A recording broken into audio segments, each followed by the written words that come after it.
достар, мына скриншотқа қараңдаршы, маған Қырғызстаннан біреу жазды да, и Қырғызстаннан жазса да мен ботым оған қырғызша жауап беріп, онымен сөйлесіп жатыр.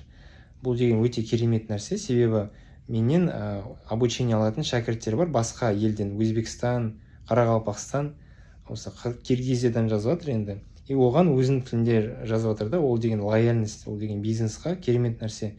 Мысалы, бизнес өзіне менеджер алса, сату маманы, ол маман тек бір тілде немесе екі тілде сөйлеседі да, бірақ басқа елден, негізі қазақстандық бизнестарға басқа елден де көп жазады. Киргизия, Өзбекстан, Қарақалпақстан. Менің жолдасымда да сондай клиенттер бар басқа елден.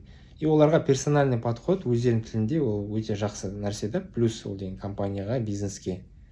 И жасанды интеллект кез келген тілде сөйлесе алады, осындай керемет нәрсе, достар. И осындай боттарды сіз код жазбай нөлден жасай аласыз, ол деген өте оңай. Сол осы мысалды көрсетейін дедім, кез келген тілде бот сөйлесе береді, бұл деген өте қолайлы бизнеске.